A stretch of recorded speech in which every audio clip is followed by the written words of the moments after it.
Fixing your mental health and depression goes something like this. There are 4 steps. The first is appreciation. He who is not content with what he has would not be content with what he would like to have. Socrates. And basically that's teaching the whole value of gratitude, which is the same thing as appreciation. And appreciation is genuinely, if you learn only appreciation and you just neglect all the other 3, you will feel your happiness boost so much. So much. But of course, 1 is not sufficient to have the real happiness that you want. So appreciation is you enjoy all the parts of your life. You appreciate and you enjoy the small parts. You express happiness for the good things in your life, which is gratitude. How can you cultivate gratitude and appreciation? First, you meditate, and second, you gratitude journal. I already have a video on meditation. I'll link that in the description if you want to see. For gratitude journaling, this is very easy. You get a notebook, you get a pencil. If you want to write on your phone, then it's fine, but it's so much better if it's on physical copy where you write it down. Write it down. You say gratitude journal. You add next to it the date. For me, it's August 10, 2025. So I'll put gratitude journal August 10, 2025. Hold on.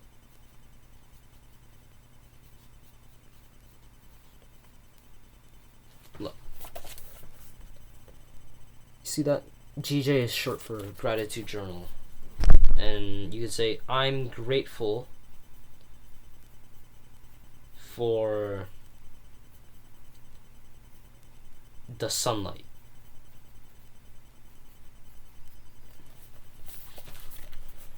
I'm grateful for the sunlight. So grateful for, the sentence starters you want to use is I'm grateful for, or I'm grateful that. So you could say I'm grateful that I recorded this video even though I didn't really feel motivated. I'm grateful for the wind on my face that I felt earlier. I'm grateful for my water bottle, which has, it's been such a lifesaver.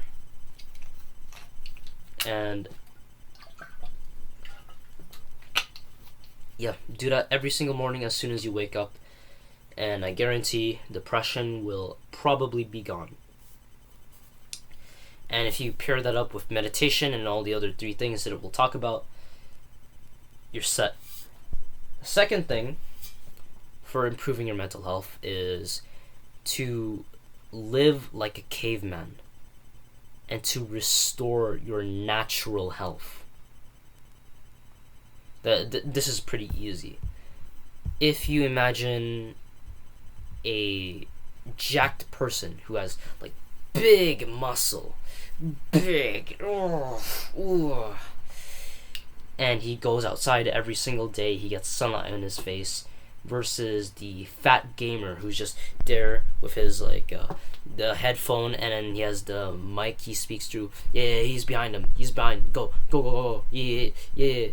And then he's in a very dark room. The window is all closed up, and it's probably 2 a.m.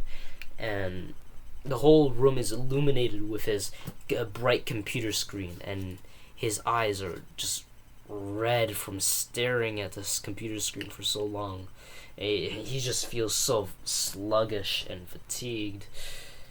Of course, the guy who is jacked and going outside and exercising, he's gonna be objectively happier than the fat gamer who has no exercise, who has a terrible diet, who doesn't give himself sunlight.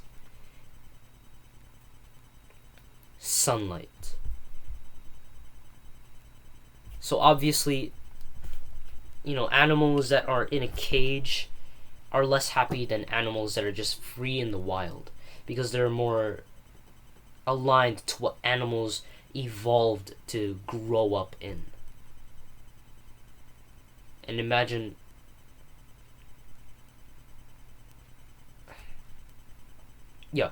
if you want to improve your mental health, just learn how to restore your physical health and to restore the behaviors that all animals in the animal kingdom, including humans, engage in. So that means going outside and playing with other animals. You know, if you want to go, if you're complaining about being depressed and you don't even have a 30-minute walk every single day outside,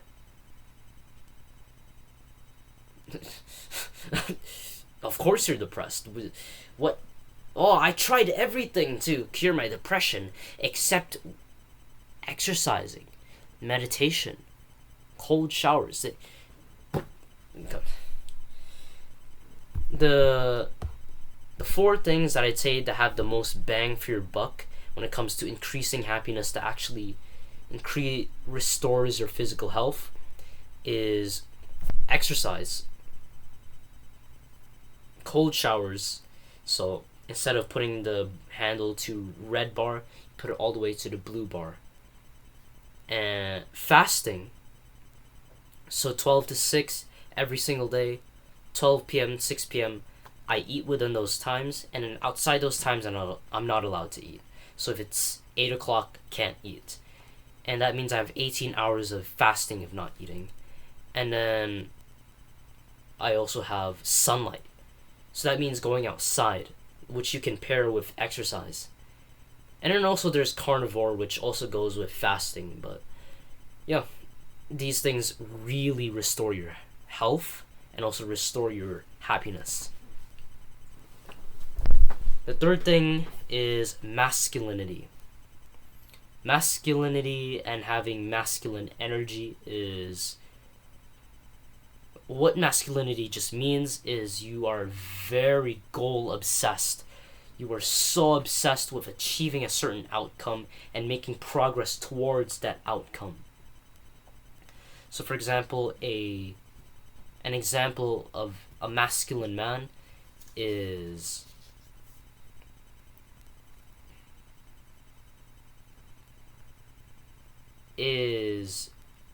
a guy who goes to the gym, and his goal is to make it to 100 kg bench press. He's like, and he's watching all the videos on how to increase to 100 kg, how to bulk, how to improve your sleep right. And while he's in the shower, you know shower thoughts, right? All of his shower thoughts are all about just how to get 100 kg bench press. And then when he's in school, as the teacher is giving him a lecture, oh yeah, as he isn't even paying attention, he's just listening to the voice in him that's telling him how to achieve 100 kg, what it would feel like to achieve 100 kg in the gym. He's so obsessed with achieving this outcome and making progress towards that outcome, no matter what hardships he'll face. And the biggest goal for the masculine man is his purpose. Honestly, I'm not too knowledgeable in the space of masculinity, so what I say in this video may not be right, aside from the definition of masculinity. I know that's what masculinity means. However, there are two things that you can do today that can actually, and you also do every single day, which will just automatically increase your masculinity and the masculine energy within you, which is to set goals and to invoke more negative emotion into your life. So for example, I have the goal here, earn $100,000 a month by June 2028. So very specific goal with a very specific number. And then there's also another one, earn $10,000 a month by June 2026. So 365 or 1 year from now, I will have achieved $10,000 a month from my business. I also have another one: conquer 40 kg pull-ups and 70 kg dips. And yeah, when you set a goal, make sure you include a number and a specific date. Don't just say, "Oh, I want to be rich." That's progress, I guess. But it's kind of stupid because you don't know what you're actually aiming for. Make it a specific number. 100K a month by June 2028. 3 years from now. And when you set your goal, you write it down on a piece of paper and you just paste it around your wall. Paste the same goal on your in your house 5 times. So if your goal is $100,000 a month in the next 3 years, literally copy the same thing over and over again and mark it with marker, and then just put it on your wall, put it in your bathroom mirror, put it in front of the door, and then put it where you normally sit, and you usually look at the clock. Put it behind the clock where you can see it, and then put it just wherever you can. Remind yourself as much as possible of the goal. And then second is to invoke negative emotion. And so anger, hate, dissatisfaction, shame, embarrassment. Dissatisfaction is how you become successful. If you earn $5,000 a month right now, let's say for example, and there's this big millionaire who's earning $100,000 a month. Let's say we snap our fingers and he goes into your body, and now he's earning $5,000 a month. Imagine, he would feel so stressed and he'd be so unsatisfied. He'd hate his life. He'd hate his income. He says, "I'm a millionaire. What? I hate this life. I need to get back to where I was before. Let's start the business again. Let's start with this niche. Let's start marketing, etc." And you'll notice there that although you're earning $5,000 a month right now, and you actually feel kind of satisfied with it, you didn't have the same emotions that the millionaire went through. He is transported into your body and he hates this situation. That he hates your financial situation. And what he does, he gets up and fixes it. And he achieves a goal, $100,000 a month, again. And then he'll achieve it. And negativity is actually a very good thing, because negativity is masculinity. So whatever situation that you're in life and you want to improve it, invoke negativity. So let's say you're a straight B student. You're not a straight A, but you get straight B's. You get B minus, B plus, and you want to improve your grade to straight A. Be very aggressive. Be very angry to yourself. Tell yourself, you should be ashamed that you're getting a straight B streak. You should be ashamed of yourself. You're such an embarrassment that you earn the result you have in grades is just B, when you could just be an A plus every single time. There are people who are the same age as you, with the same limitations as you, and they still get a higher grade than you. That's not fair. I deserve to get the straight A. Why do they get it and I don't? I have to fix this. I hate my situation. I'm so ashamed of myself. I'm so embarrassed. I'm so dissatisfied. I hate this situation. I hate this. I need to get out of this. What can I do? That's the kind of self-talk that I want you to adopt. And that usually invokes some negative emotion in you. There's good negativity, there's bad negativity. Usually that self-talk results in good negativity.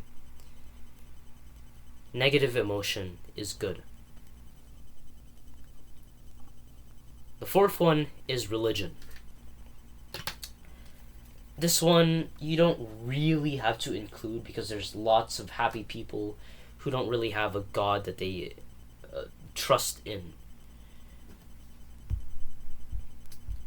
But having a religion is so important for happiness. So many studies say, oh yeah, just religious people are just happier than non-religious people. That's just a fact. And they say what I personally experienced in the happiness of religion is hope gives you the strength to overcome challenges in life. I remember when my dad was telling me about how the resurrection would be. Every single person, every Christian that died, they will come back in the first resurrection and they will have a new body. We will have spirits. And so if you wanted to travel from the USA all the way to the North Pole and to the Philippines, snapping your finger, you would reach those places faster than if you snapped your finger, which is physically impossible until you realize that your body has been changed into a spirit. And the Christians will be preaching the word of God to everyone, and then we'll be teaching people like Hamza and Andrew Tate and Iman Gaji, Alex Ramosi, Dalai Lama, people like you to follow the word of God, and then we'll have a very good life. In the Bible, this says God will wipe our tears. He will wipe our tears in the resurrection. And basically that means he'll make us happy all the time. I actually have a video on this channel saying that unhappiness is needed. That being happy all the time, one, is not possible, and two, is actually not good for us on earth. People say, you can't be happy all the time. Yeah. And you wouldn't want to be happy all the time because it would be bad for you. Except God would do that for us and there would be no bad consequences. And when I heard that, I immediately got so motivated to push hard in this religion and to really do some good works and read the Bible. Yeah, I have it right here. And that gave me hope for the future. I was actually excited for the future. Hope and excitement for the future gives you so much mental strength to overcome challenges in life, and you just feel so much better when you know there's something better to look forward to, as opposed to the pessimistic guy who has nothing to look forward to. When you have no hope, when you have no religion, that's when your brain starts rationally, not emotionally, rationally thinking to itself, well, I don't really do anything in life. There's nothing I'm achieving. There's nothing I'm working hard towards. There's nothing I'm even excited about. And if I died, no one would care. You don't even say it in an emotional way. You just say it rationally. It's literally the truth when you say that to yourself. And when you have nothing to look forward to, that's when you can fall into deep depression and suicide. But hope of a better life in the future helps you to overcome the challenges of the present. And religion also gives you purpose. So purpose is this great life mission that you have on earth. You were set on earth to fulfill this task, which is different for everyone. But the real purpose of humans is to like serve God and whatever religion yours is. You might be Muslim. And masculinity is all about having one purpose, and everything in your life is aligned to that one purpose. Everything from your diet to your body language to your conversations to your thoughts to your habits, all of it is aligned to achieve and move towards your purpose. If my purpose is to make money, I will watch every YouTube video about making money. I will watch every podcast. I will read every book on making money. I would think about making money all the time. In my conversations with people, I will talk to them about my business and how the results are going. Oh yeah, if you want to do really well in business, make sure you learn how to fast so that your brain is actually focused and working well. And you have this habit of always, everything that you do, say, feel, think, all of it is aligned towards your purpose so that you can make as much progress towards your purpose as possible. And as a masculine man, if you have masculine energy within you, moving towards your purpose and making progress, so much progress, that is euphoric. So amazing to feel. And religion can actually give you a sense of purpose. Those are the 4 things that I'd say are involved in fixing your mental health. The first is appreciation and gratitude of the things that you already have in life. The second is to restore your health, your physical health, by doing certain habits like fasting and exercise. And then the third is masculinity, having goals and having a purpose that you align everything in your life towards. And the fourth is religion. And yeah. By the way, in the description, I have a paid service where I teach you stuff like this, and I teach you how to relieve the directionlessness of your life that you feel right now. You feel this emptiness all the time. You feel so unhappy. You feel depressed, and you don't even know it, but you're actually clinically depressed. You have this anhedonia and all of this. I will teach you how to fix all of it. In my paid program, it's $200. 200 sounds absurd to me. Maybe for you. But yeah, see you.